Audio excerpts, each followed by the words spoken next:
Going to Ananda, where we are in the last class, we have discussed about resampling method. So for getting the effective accuracy, we can have some resampling method. Those methods are holdout. Holdout is the basic method which consisting of which divides the data set into two-thirds of the data is divided into trying set and one-third is divided into test set. And there the model can be constructed with the trying set, and after that uh, the test set is going to be classified, and thereby we can calculate the accuracy. That is the basic method which is called holder. And next we are having random subsampling method, which is nothing but the repeated holder. Here the holder process is repeated certain number of times so that the overall average accuracy can be considered here. And similarly, third method we are having k-fold cross validation. So there the data set is divided into initially k-fold, where one fold is used for testing and remaining all folds is used for training. And this process is repeated so that uh, that means the classification results, overall classification results, based on that, the accuracies can be calculated. And after that, we are having bootstrapping method. So in bootstrapping method, we are actually have just stopped there in the last class. Let me share the screen.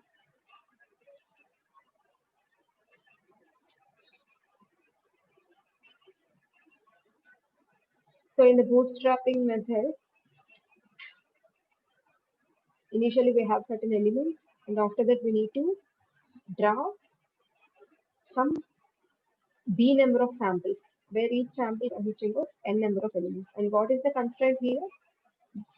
The sampling process should be with replacement and the uniform sample. That means each sample should be of the same source. That is a uniform sample, and it can be done with replacement, not without replacement. This can be done with replacement. Like this, here we have some b number of samples drawn for each iteration, and after that, here from this we can get two kinds of accuracy. What is the first kind of accuracy? That is here in each iteration after the training set is extracted. In each iteration, once the training set is extracted, a model is constructed with this. A model is constructed in each iteration. In the last class, we have gone through all these things. A model is constructed in each iteration, and after that, by using that model, the samples, the elements which are not selected as the test set are become the train. The elements which are not selected for the train set are become the test set. So in each iteration, we are having test set also, as well as with the train set, we are having test set also. The leftover elements are, in the last class I told you, right, all these leftover elements are taken as the test set. So here with this constructed model, the test set is going to be classified, and here we get the accuracy of the test set. This is the accuracy of the test set. And after that, with this constructed model, the total elements, the total initial data elements is there. The total data elements are classified, and it gives the accuracy of the train set. So like this, in each iteration, we will get two accuracies. One is by applying that model to classify the test set. That is this one, accuracy of the test set. And second accuracy is obtained by applying the model on the overall initial data. Overall initial data is there. So by applying this model on the initial data, overall data, we can get the another accuracy, which is nothing but the accuracy of the train set.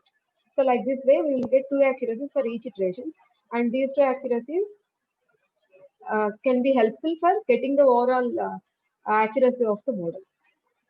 So this is the basic, this is the background regarding the bootstrapping.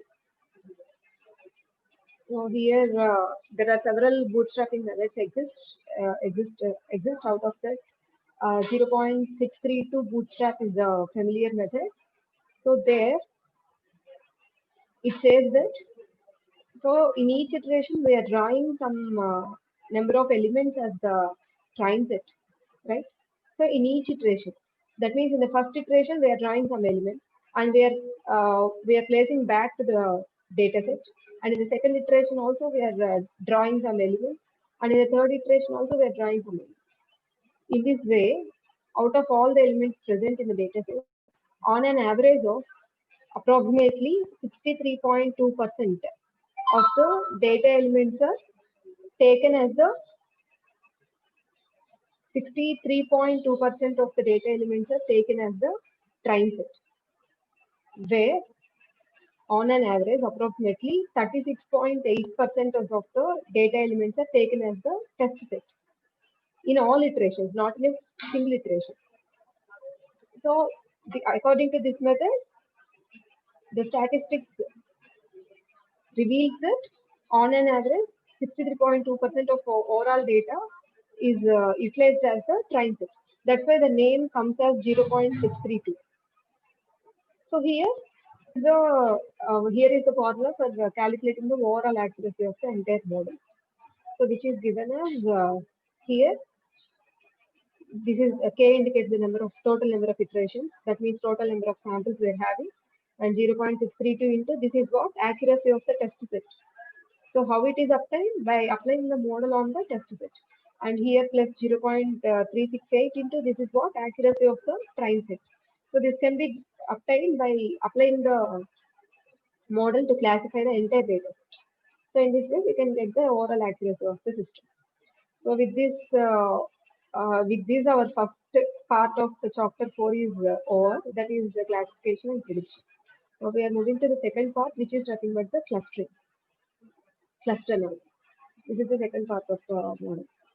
Coming to the cluster analysis, and these are the topics to be covered here. What is meant by cluster analysis and types of data, types of data in cluster analysis, and categories of clustering methods, and different algorithms. We are going to know about k-means, k-methods, accumulative clustering, divisive clustering, bridge and graph, DP scan, and we need to finally know about outlier analysis, how to handle the outliers in the cluster.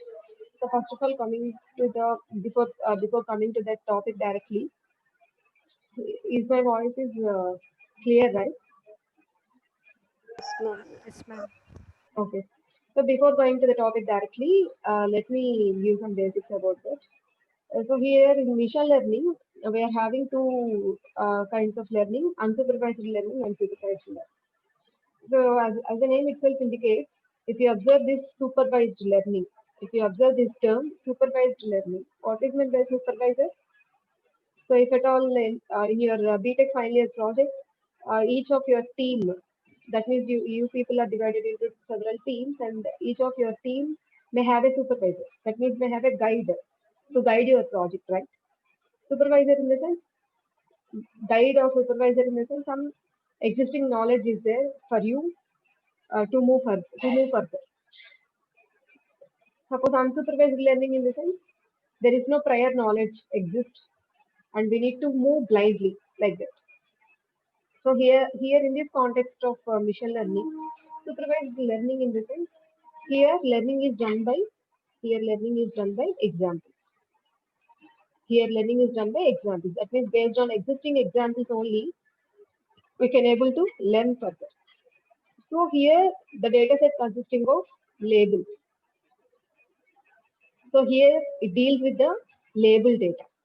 Whereas coming to the unsupervised learning, here learning is done by observation, not by example.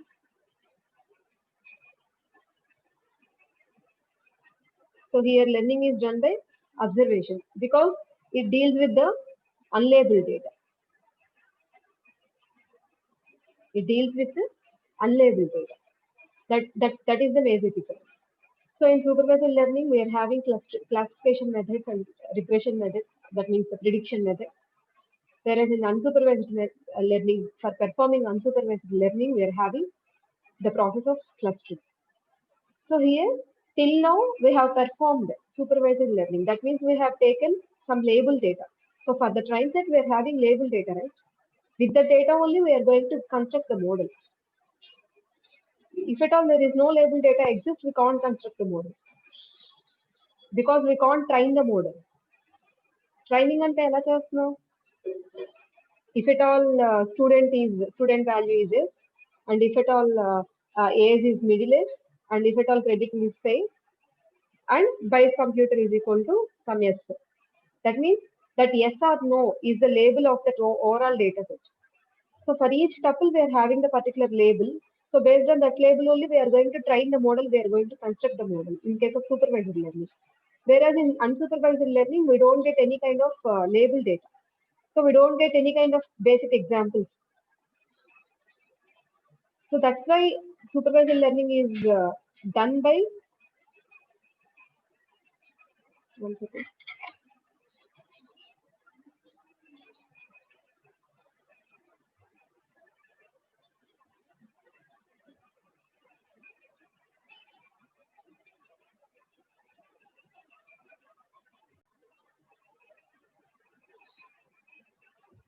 Okay.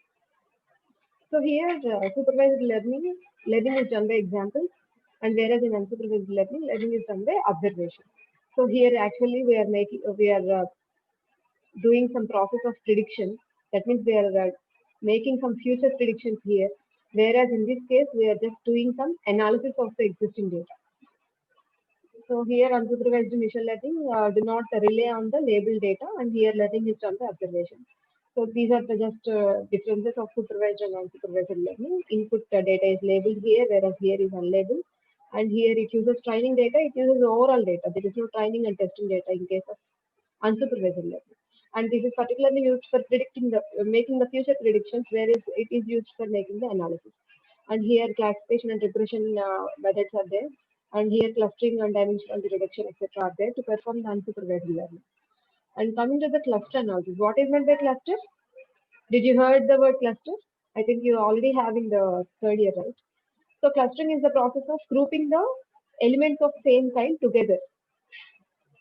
So if at all you're having a lot many number of elements, if you group the similar kind of elements together as a group, those are called clusters. That process is called cluster analysis. So here is an example showing the process of cluster analysis. Here all yellow squares are grouped together, all yellow squares are grouped together, and all red ones are grouped together, and all blue ones are grouped together, right? Here what are called as outliers? So if you observe these squares, these are these are very far away from the groups, right? So if you observe these squares, particular squares, these are really far away from the groups. So generally these are called the outliers. These kind of elements which are very far away from from their groups are called as outliers. So those may lead to the noise, existence of the noise in the data. Those should be removed, which is our last topic, outlier analysis. So here, since this is a picturization, this is a pictorial form, it can be easily analyzed that all yellows are belonging to one group, all blue balls are belonging to one group, all red balls are belonging to one group, like that. So in reality, we are having a data set. Actually, for understanding purpose, we are considering this picture, right? So in reality, we are having a data set consisting of some set of elements. Then how we can say which records are which of the records are having the are fall into the particular group, and which records are fall into the particular group? How can we say in reality? So for that we can have some distance measures. For that we can have some distance measures. We already know that, right? Euclidean distance, Manhattan distance, Minkowski distance, right? Did you heard about that? Euclidean, yes or no? Yes, ma'am. Those are all familiar distance metrics, right? Euclidean, Manhattan, Minkowski distance measures we are having. So in reality, to know which records are close together and which records are not close together, what we need to do? We need to apply any of the distance measure among the elements, and the elements which are far. Suppose we are having some R1 to, suppose R1, R2, R3, R4, and so on, and some 10 records we are having. So how to cluster these records? Since they are unsupervised, If at all they are supervised, clustering also can be done easily. Why? Because the records which are belonging to the same label can be formed into a one group. That means the label of R1 is yes, and label of R2 is no, and again R3 label is no, R4 label is yes, R10 label is no. I can easily form clusters, right? So just by gathering all the records of S group together and by gathering all the records of no group together, I can easily form clusters. And in that case, there is no go for clustering analysis. There is no need to go for excuse excuse me. So in that case, there is no need to go for the clustering analysis. So we are going to the clustering analysis. Why? Because the data is unlabeled. We don't have any labels. If this is the case, if our in our data, if we don't have any label, then only we can go for the clustering analysis, right? Then how to cluster? How to identify the records with similar records having the similarity? So for this, what I need to do, I can apply any of the distance measures to calculate the distance between the each and every record, each and every pair of records. So for each and every pair of records, I need to calculate the distance. And based on that, the records which are having less distance can be grouped into one cluster. So for example, by observing this, if suppose the records R1, R4, R6 are having some less distance, so I can form a cluster with these three records. And if at all the records R2, some R5, R10, some R7, all these are having the closer difference. That means having very similarity, having too many similarities. So I can group these records into the one cluster. If at all the leftover record having the less distance, so I can add those records to the third cluster. Like this way, I can make a cluster analysis, or I can make the data into clusters by using some existing distance matrix. But what happens for calculating that? For applying the distance matrix, the data should be in a proper order. Actually, the data should be numeric actually. But in real world, there are different kinds of data, right? In real world, there are different kinds of data exist.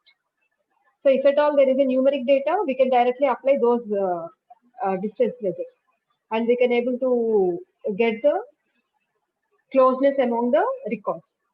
So we may have different kinds of data available in the real world. So how to deal with all the types of data?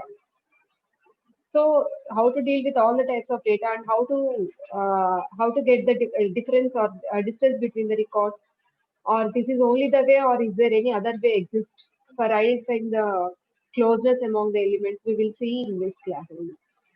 So for this, before that, we need to know about the data matrix and the dissimilarity matrix. Before going to the types of data exist in the real world, we need to know about the data matrix and the dissimilarity matrix. So if you consider the data matrix, here is an example of the data matrix. It's consisting of how many records, some n number of records are there. So those records are indicated in terms of the rows, and columns indicate. That means here L columns are there.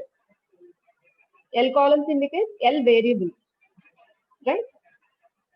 So here this particular data matrix consisting of n number of observations or records, whatever we can call, and L number of variables is consisting of. So this form of representation of the given data, we already know that the name is data matrix. Then what is dissimilarity matrix? This is the dissimilarity matrix. So dissimilarity matrix gives the existing dissimilarity among the data elements. The existing dissimilarity exists among the data elements, and it is of this form. It's consisting of this form. So why all diagonals are occupying 0 value? Why there is no element in the upper triangular? We will see. Suppose here This is R1, for example. This is R2, for example. Similarly, this is R3, and so on, and this is Rn.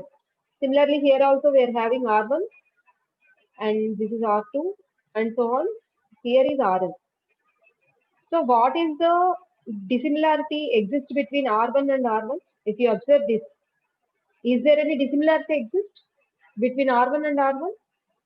Since R1 is R1 and R1, both are same records. So same records in the sense there is no dissimilarity exist among them, right? So we can have 0 here. We can get 0 here. Similarly, if you consider R2, this one, R2 and R2. Is there any difference between that? Is there any dissimilarity exist among the same records? Respond. Yes, ma'am. Exist or not? Existed, ma'am. Is there any dissimilarity exist between R2 record and R2 record? Similarity exists, ma'am. Yes, ma'am. There is no dissimilarity, ma'am. Both are same records, right? I'm talking about the diagonal values. I'm talking about the diagonal values. So R1, Okay, R1, ma'am. R1 in the sense, right? R1, R1 in the sense both are same records. There is no dissimilarity in the sense difference. There is no difference. Both are same. So we can have 0 here. Similarly, if you consider R2, R2, 0. Similarly, R3, R3. That way we can get all zeros in the diagonal. So diagonal elements are zeros in case of this dissimilarity matrix. And what about this? This indicates the dissimilarity between R2 and R1. So both R2 and R1 are different. We may have some dissimilarity that is indicated by D of 2 comma. Similarly, what is this? This indicates the dissimilarity between Rn and R1.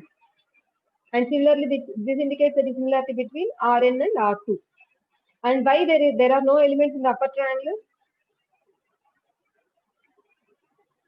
Why no elements are given here in the upper triangle? Any guess?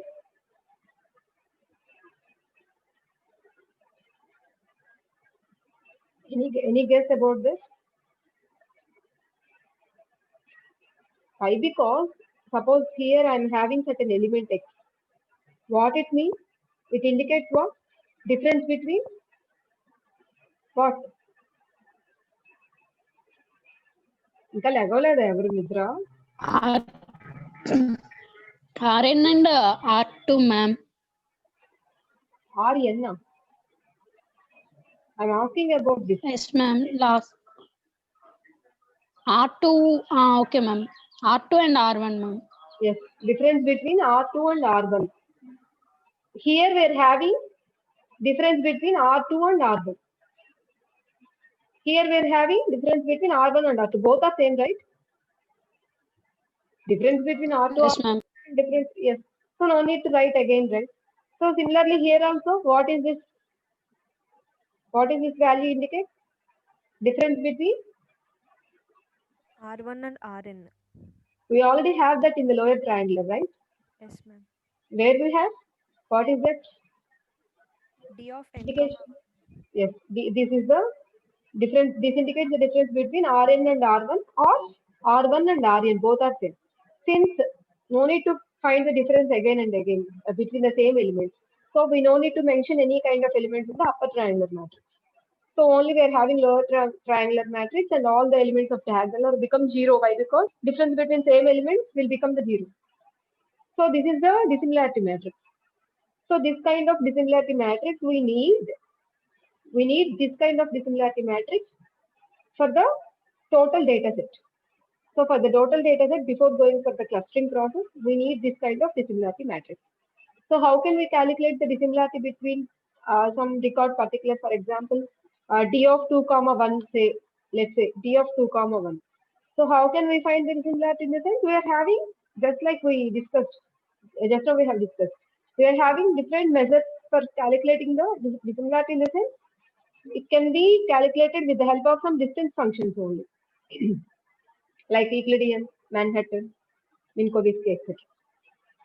So we need to take the second record and we need to take the first record, and we can apply any one of the distance metric and we can calculate the D of 2, 1.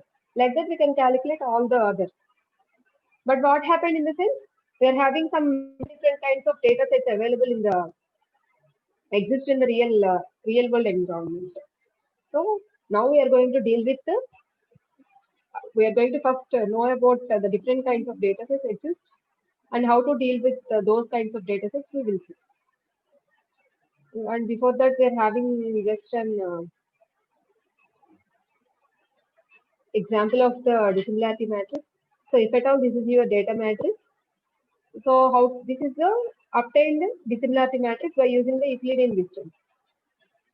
So how to get this value? For example, how to get 5.1? Anybody? Okay, 5.1 allow వచ్చింది maybe.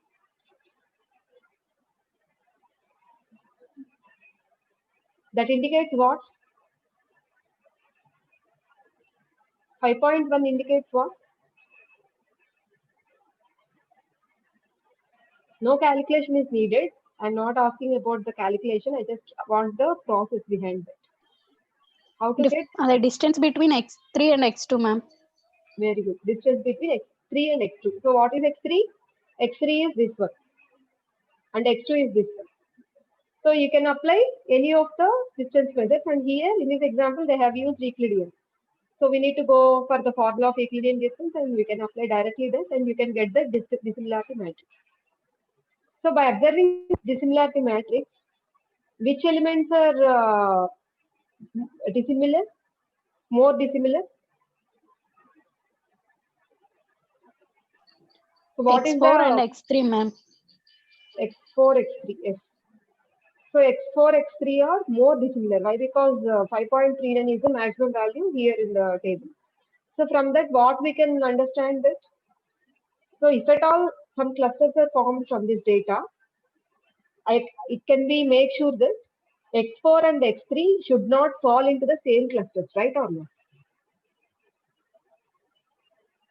Is it right or not? Did you understand? Yes, ma'am. Why the x3 and x4 should not fall into the same cluster? Because they have the dissimilarity measure ఎక్కువ ఉంది, ma'am. Yes, because the dissimilarity between the two is x4 and x3 is too high compared to others. It can be made sure that they shouldn't fall into the same cluster. So like that, we can make some analysis and we can gradually form some clusters. For that, we are having several algorithms are there for that, of course. So that is the concept behind it. So based on that dissimilarity values, we can make sure that these records are fall into the same clusters and those records are fall into the different clusters like that. So here the types of different types of data varying. Coming to the first one, interval scaled variable.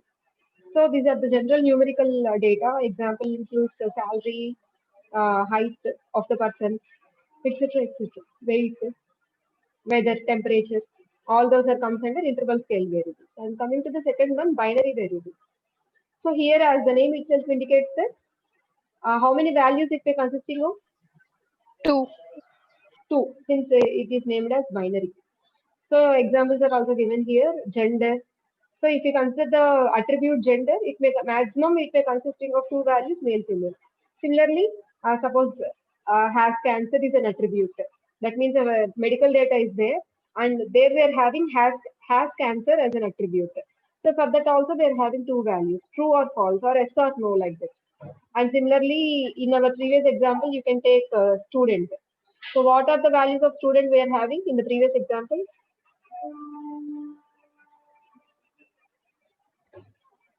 Previously, we have in the previous classes we have taken an example, right? By the computer is equal to yes, by computer is equal to no. That data. Yes, the student. Equal to youth. Yeah. For that data, Inc- what are the values for student? Age. Yes or no, ma'am? Yes, no. So that's also comes under binary variable, right? Yes, ma'am. Yes. What are the values for credit rating there in that example? Fair, middle, Credit rating, I'm low. telling. Some fair, excellent, right? Yes, ma'am. Fair, excellent. Low fair అనుకుంటున్నాను excellent. ma'am. So yeah, no, fair excellent, right? So for that also, that particular attribute, we are having only two values. So that's also comes under this binary variable. So like that, binary variables in the sense it's consisting of only two values. So whereas coming to the nominal variable, nominal in the sense it is a generalization of binary variable. That means it's consisting of more than two values. So here is an example released here. What are tell me some other example of nominal variable? Bracket lo undi kada categorical. Nominal in the sense categorical. Some another example, Colors. color. So since we are having many colors, some other example,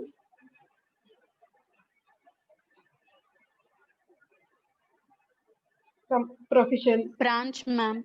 branch, department, college name, etc., etc. So like that, if at all attribute consisting of more than two values in terms of categorical, so that is comes under nominal variable. And coming to the ordinal variable, so observe the name ordinal variable. Ordinal in the sense they're having some order, they're maintaining some order. Here they are giving some military ranks. Military, in case of military, we are having certain positions, right? Similarly, if you observe employee in the college, they are having the ranks like assistant professor, professor, assistant professor, associate professor, professor. So they are all equally ranked. Obviously, no. Assistant professor rank is low, and next associate professor rank is a little high, and topmost rank is professor. So if you consider the education, some SSC, plus two, BTech, MTech, PhD, postdoc, all are consisting of equal weightage or equal rank. Obviously, postdoc is the high rank, SSC is the low rank. Some level is there now. So if at all the attribute consisting of different levels of or different ranks of data, those kinds of attributes or those kinds of variables are comes under ordinal variable. And coming to the ratio scale variable. So ratio scale in the sense that is about some exponential data consisting of like population growth. That the value for that population growth variable is exponential. That means e power some my e power 10 or e power 20 like that value only we can take for that. We can't represent in terms of numbers directly. So if at all the attribute consisting of exponential kind of values, that becomes the ratio scaled variable. That becomes the ratio scale variable. And next one is variables of mixed type. So in general, we can't say that a particular data set consisting of all variables of this type, right? In general, what we may have variables of mixed type. Maybe one variable is of binary type, one variable may of maybe of ordinal type like that. So that category comes under variables of mixed type. So in our previous example, we are having age, right? So credit rating and student comes under which category here? Credit rating and student comes under which category here? Binary variable. Binary. And age comes under?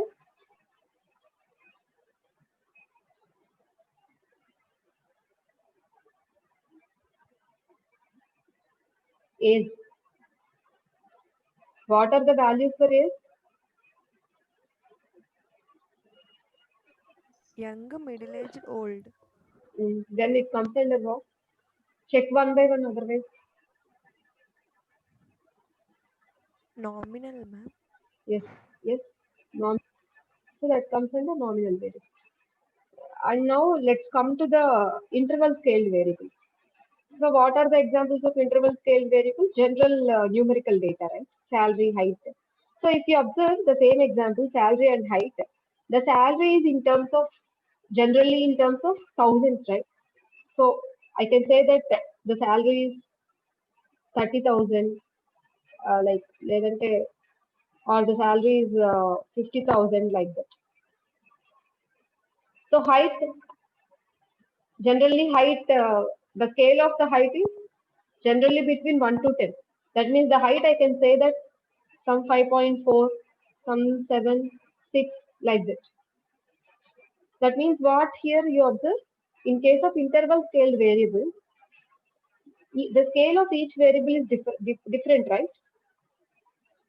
If you observe salary, it is a scale of thousands. It is a scale of 1000 to 1 lakh. Whereas if you observe height, it is a scale of 1 to 10. So each variable is having different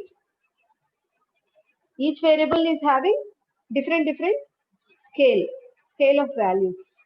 So if this is the case, if your data set consisting of interval scaled variables, is it possible to directly construct the dissimilarity matrix?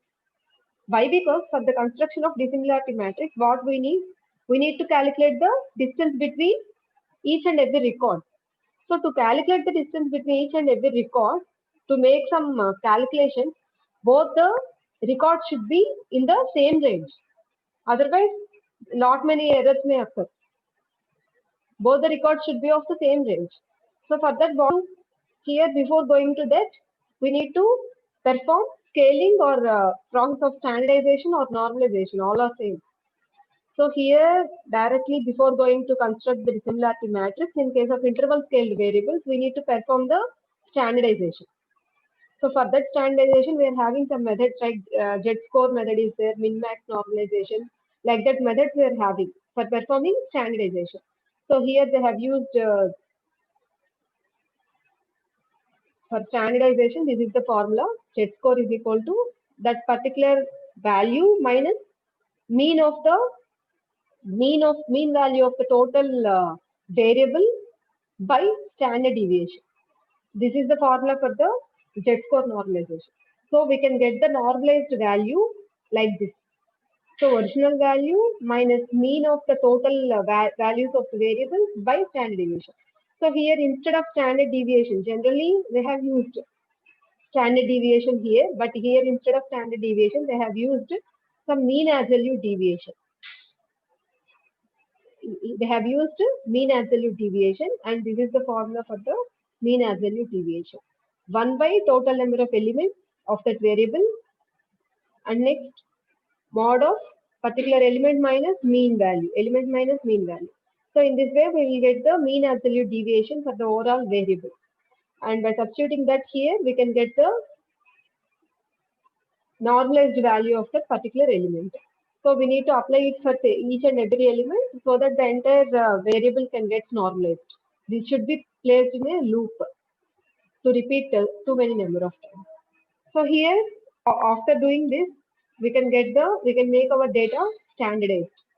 That means we can bring our data to the particular scale like 0 to 1 like that.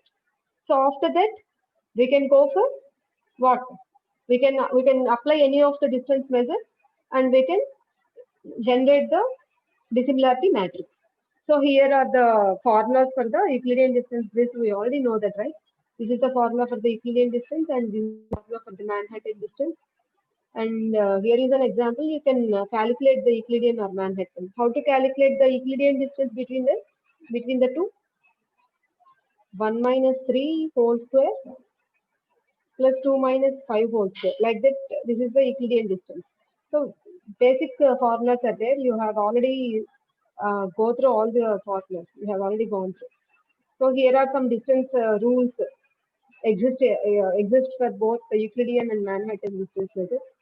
So if at all, you already know this, right? If at all the distance is equal, which means that it indicates zero value indicates there is a distance between the object to itself. That's why we have all zeros in the diagonal. Like that we are having, this is also we know that distance between ij is equal to the distance between ji. So if at all this value is greater than 0, the distance is non-negative. Like that several rules exist for the Euclidean and Manhattan distance, and here we are having Minkowski distance measure. So here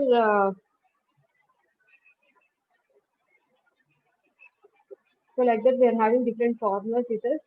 And coming to the second category, which is binary variables. So what are binary variables? Having the two values, right? Having only two values. So here usually they are used to represent it with 0 and 1 value, where one indicates generally one indicates the presence of the variable and 0 indicates the absence of the variable in general. So if you consider the variable smoker, here 1 indicates that the person is a smoker. 0 indicates that absence in the sense the person does not smoke. Generally, we use it to indicated the binary variables with 1 and 0. And similarly, we are having two kinds of binary variables, symmetric and asymmetric. So we are having two kinds of binary variables, symmetric and asymmetric. So symmetric in the sense, if the binary variables are having no weightage, those variables are called as symmetric binary variables. Asymmetric in the sense, if the binary variables have some weightage, have some different priorities, they are called asymmetric binary variables. For example, symmetric in the sense, suppose if you consider gender. So there are two values for the gender, male and female, and there is no difference between that. There is no weightage difference between the two values. Whereas coming to the symmetric, if you consider the variable HIV, HIV test is a variable. If you consider this, if it is positive, it gives the more weightage. If it is negative, it gives somewhat less weightage. Did you able to get that or no? So if you consider symmetric binary variables, so out of two values, there is no higher weightage is given to particular value. Both values are equally weight. Whereas if you consider the asymmetric, one asymmetric binary variable, in that case, asymmetric as the name itself indicates, both values are not symmetric. Both values are not having equal importance or equal weightage. So if at all you consider the value, consider the variable HIV test, if the test result is positive, it gives the more weightage. We need to take the immediate action we need to take. If the test result is negative, it gives the less weightage in case of asymmetry. So those kinds of, did you catch the difference between that? What is the example of symmetric? Tell another example.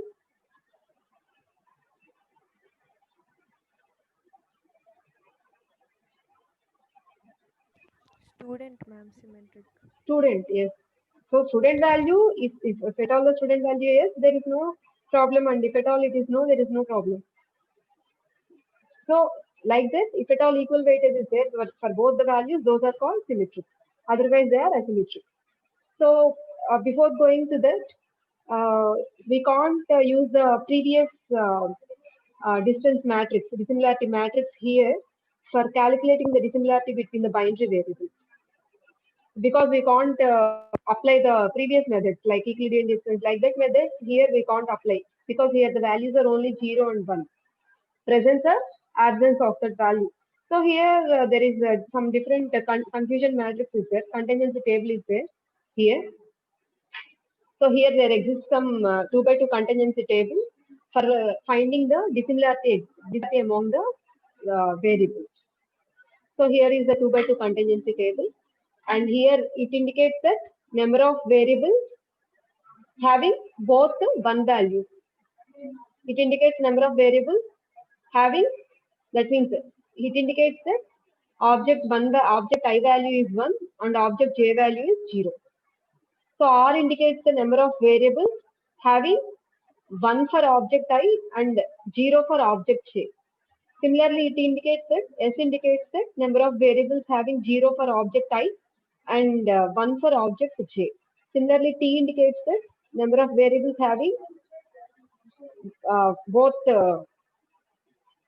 absence in case of object I and object j.